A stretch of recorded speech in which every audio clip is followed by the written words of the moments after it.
Está no ar. Let's Talk Podcast, uma iniciativa da NTT Data Brasil que une negócios e inovação. Neste episódio, o papo gira em torno do UX, ou da experiência do cliente, com destaque para um tema sensível, acessibilidade. Você vai compreender por que a criação de experiências acessíveis é estratégica. Heber Anacleto, analista de teste em acessibilidade digital e jornalista, e Irene Passos Santos, líder técnica em acessibilidade, recebem Jéssica Aline Carvalho Pereira, analista de testes de acessibilidade, e Sandiara Pérez, coordenadora de acessibilidade no PicPay, para essa conversa importante e esclarecedora. Olá, seja bem-vindo ao Let's Talks. Aqui eu sou Heber Anacleto, tudo bem com você? Tudo bem, Irene? Oi, Heber, tudo bem? Hoje nós vamos falar de um tema muito interessante que até o nosso dia a dia, né, Irene, de testes, a importância da experiência do usuário em testes de software. É muito bacana falar de UX, né? User Experience, né, Irene?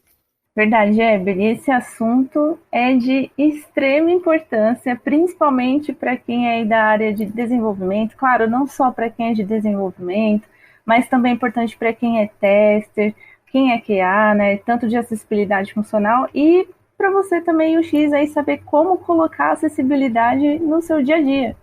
E para conversar com a gente, nós temos aqui a Sandiara, que é coordenadora de acessibilidade lá no PicPay. Nós vamos chamar ela de Sandy, que fica mais fácil, né? Tudo bem, Sandy? Tudo ótimo, não tem problema, pode me chamar de Sandy sim, viu? Aliás, é que eu tô até mais acostumada. É isso aí, facilita pra gente. E ela, que é analista de acessibilidade, tester de acessibilidade na NTT, a Jéssica. Tudo bem, Jéssica? Oi, Heber, tudo ótimo. Sejam bem-vindas. E Irene, acho que você já tem pergunta aí, né? Principalmente para quem caiu aqui a primeira vez e está se perguntando o que é experiência do usuário. Sandy, você pode contar um pouquinho para a gente do que é a experiência do usuário? Me antecipo que eu vim da área acadêmica, então vou ter que dar um contextozinho sobre a UX, a área toda de interação humano-computador, como a gente chama.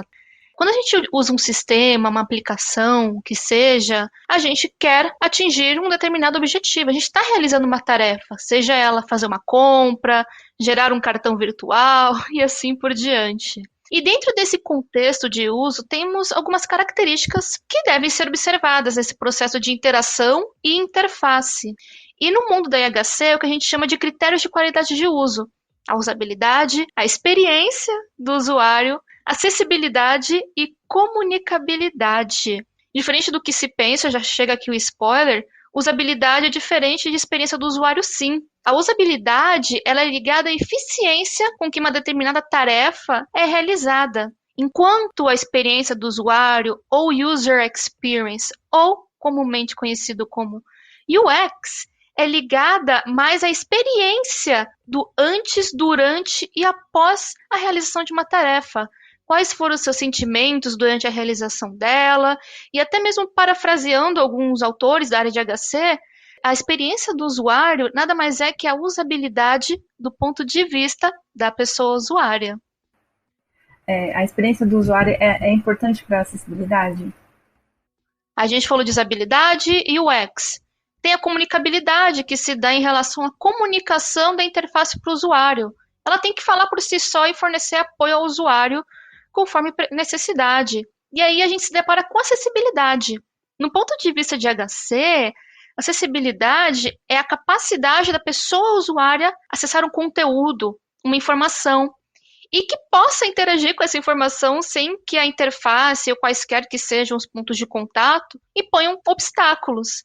Então, sim, é muito importante, pois se eu não consigo acessar uma informação, não consigo interagir com ela, não vou conseguir realizar aquela tarefa e, assim, eu vou ter uma experiência totalmente frustrante. Agora obrigada, Sandy, eu vou direcionar para a Jéssica, né, como analista de teste. O que você acha, Jéssica? A experiência do usuário, ela é importante na acessibilidade? Eu costumo dizer que você até consegue criar um uma experiência que tem uma boa usabilidade. Mas você não consegue criar uma experiência que tenha acessibilidade e não tenha uma boa usabilidade. Então, nós costumamos ver muito aplicativos que têm uma usabilidade bastante boa, mas não tem nenhuma acessibilidade, mas dificilmente você vai ver um aplicativo que tenha acessibilidade e não tenha uma usabilidade boa, até mesmo porque é um pré-requisito, né? Você precisa ter um aplicativo que as pessoas consigam utilizar. Como é que a acessibilidade vai ser colocada, vai ser adicionada nesse mundo que a gente vai começar a vivenciar de casa inteligente, a internet das coisas já está aí, é uma realidade, a casa inteligente, e também o metaverso, né, que está sendo bem trabalhado aí por algumas empresas e está em teste e já vai ser uma realidade aí, acho que em 2, 3 anos. Se fala-se muito nesse prazo, né? 2, 3 anos, tudo metaverso, tudo virtual. Vai ser acessível? Terão muitas barreiras ao seu ver, Sandy? Como que você acha que vai ser? Olha, é difícil de responder sobre como será aplicada. A gente já tem alguns recursos hoje que tornam as vidas de pessoas possíveis. Assistentes virtuais, a própria casa inteligente, que acaba deixando a vida das pessoas mais autônoma e bem como independente, né? Eu não vou dizer que vai ser 100% acessível, porque se a gente for analisar o mercado hoje de produtos digitais como um todo, a gente ainda enfrenta muitos obstáculos, muitas barreiras em relação à acessibilidade nesses produtos. Quem dirá uma casa inteligente ou metaverso? A gente tem muito ainda a caminhar em relação a isso. Contudo, se a gente for seguir as tendências de design, né, o movimento de design que vem acontecendo, a gente tem as diretrizes para a gente se pautar, como a WCAG, até mesmo diretrizes de jogos que podem ser implementadas no quesito de metaverso. Por exemplo, Roblox. Roblox é um jogo bem famoso, a gente pode até fazer um paralelo com ele, que ele tem uma documentação totalmente acessível, que conscientiza crianças sobre acessibilidade em aspectos digitais e ainda implementa diretrizes de acessibilidade em jogos. Então eu tenho legendas, por exemplo, de vídeos que eu posso colocar dentro do metaverso e tornar uma experiência minimamente acessível. Os próprios ambientes de desenvolvimento também tem toda uma documentação para que pessoas com deficiência visual, por exemplo, também possam programar seus mundos e criar mundos no metaverso do Roblox. Então, diretrizes temos direcionamento. Eu acho que falta para consolidar tudo isso é uma cultura que pense no usuário, na pessoa usuária no centro, né? O design centrado na pessoa usuária. Porque se a gente não pensa em pessoas, logo como que eu posso criar, projetar experiências acessíveis, seja ela num site, num aplicativo, até um metaverso ou uma casa inteligente. Jéssica, você como analista de teste, o que você acha? Qual a sua opinião? O que você percebe de tendência? Olha, eu sou bastante otimista. Eu acredito que quanto mais a tecnologia evolui, maior a autonomia, né, que ela vai conceder a pessoas com alguma deficiência, e à medida em que ela vai se aprimorando para poder facilitar a vida de todo mundo, ela cria uma gama muito grande de possibilidades. Sei lá, se a gente for voltar a 20 anos, uma pessoa com deficiência visual, por exemplo, se não tivesse acesso a algum material em braille, precisaria pedir para alguém ler um documento, uma bula de remédio, enfim. E hoje você já consegue fazer isso de forma relativamente barata, fácil, no seu celular. O próprio Google Tradutor já faz isso, né? Ele tem ali o programa de reconhecimento de OCR já há algum tempo. E eu acredito que talvez isso tenha sido até meio acidental. Não sei se pensaram em criar uma experiência acessível, mas você consegue utilizar de forma acessível. O que eu penso sobre as novas tecnologias é que a gente tem muita coisa ali para poder aproveitar, muita coisa que vai facilitar a vida de muitas pessoas e vai tornar a vida de outras muito melhor, muito possível. E também, se você pensar em usar como exemplo o próprio metaverso, a gente poderia pensar na criação ali de algum mundo virtual onde você consiga ajudar na aprendizagem de pessoas com autismo. Se você for pensar na Alexa, nas próprias assistentes virtuais, você já consegue facilitar bastante a vida de pessoas que possam ter alguma mobilidade reduzida. Dá para fazer muita coisa. Acredito que o profissional de acessibilidade vai poder mediar isso de uma forma bastante direcionada, mas muita coisa vai acontecer meio que, entre aspas, acidentalmente, e vai ajudar muito as pessoas a conseguirem ter autonomia cada vez mais. Sem dúvida, vamos torcer sempre para essa evolução. Agora, Jéssica, uma curiosidade aqui, você falando, você é analista de teste, o dia inteiro lidar com fluxos, né, com os testes aí de software, de sites, de aplicativos, né? Você percebe, você pega muitos erros, os desenhos das telas, os layouts, como que é? Você percebe muitos erros, muitos problemas? Olha, sim, a gente encontra bastante erro de desenhos nas telas, mas tem 2 cenários nos quais a gente pode encontrar isso.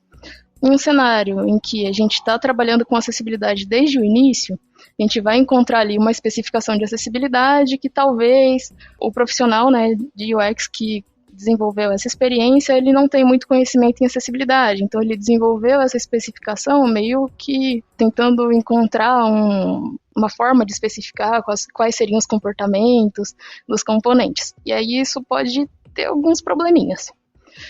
Aí, nesse caso, a gente geralmente senta com a pessoa, explica como tudo funciona e a gente consegue sair dali com uma documentação pronta e com boa parte ali já da experiência certa de que vai estar acessível e que o desenho da tela tá tudo certinho e tudo mais. Um outro cenário no qual a gente encontra bastante erro nos fluxos é o cenário no qual a gente chega para validar, né, ali algum fluxo, só que ele não passou por nenhuma avaliação de acessibilidade previamente.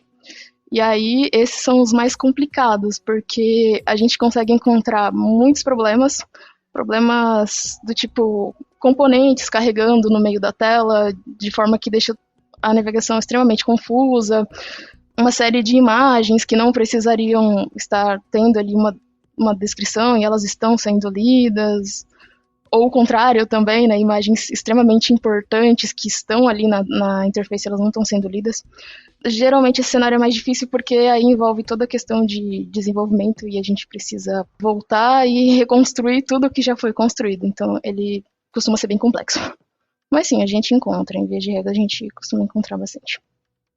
Aproveitando o gancho aí que a Gê comentou, que alguns fluxos ela pega com defeitos de acessibilidade, eu queria fazer uma pergunta para a Sandy. Sandy, você acredita que o profissional de UX ele deve ter conhecimento de acessibilidade?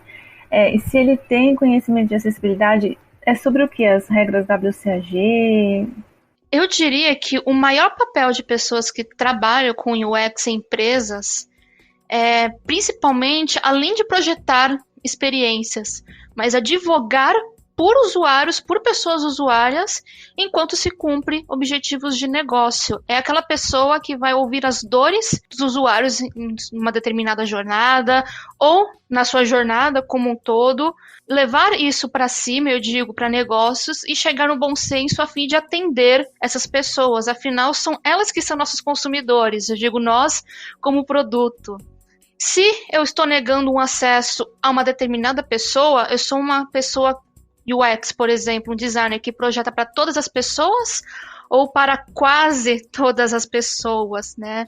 E eu não posso deixar ninguém de fora. Claro, é muito difícil ter algo 100% acessível, mas eu posso ter uma aplicação inclusiva que tenta englobar o máximo de pessoas possível, para que então eu não tenha essas barreiras de acesso e eu possa gerar mais pessoas movimentando pelo meu negócio, mais pessoas usuárias cadastradas, por exemplo, no meu aplicativo, movimentando mais ainda, o que, claro, vai gerar um impacto gigantesco para o negócio como um todo. E eu diria que o primeiro passo, na verdade, antes de qualquer coisa, antes de WCAG, antes de quaisquer diretrizes, é que acessibilidade não é só sobre diretrizes, muito pelo contrário. Acessibilidade é sobre pessoas. Então, se eu não exercito, de fato, a empatia em escutar as pessoas usuárias, entender o que está acontecendo com elas, e eu não ter essa prática, como que eu posso tentar projetar experiências que são para todos? Primeiramente, eu tenho que sair da minha caixa, ir à caixinha dos meus usuários, digamos assim, para entender o dia a dia deles e eu projetar a melhor experiência possível. Esse é o primeiro passo. E quando eu já tenho isso em mente, eu consigo até mesmo ler a WCAG, as diretrizes, né, de uma maneira diferente. Porque eu não vou ler a WCAG como uma diretriz técnica, eu vou ler ela como resultado de diretrizes que foram feitas através de pesquisas em cima de pessoas. Acho que é isso. Sem dúvida, muito bacana. Ô Sandy, atualmente, com toda essa evolução que nós estamos falando aqui, né, essa responsabilidade do UX, quais as principais dificuldades que tem o UX atualmente? Boa, eu diria que a maior delas é se desvincular do mercado. Eu já me encontrei com muitos UX profissionais dessa área que projetam uma experiência e se a gente indaga, poxa, mas será que isso é acessível?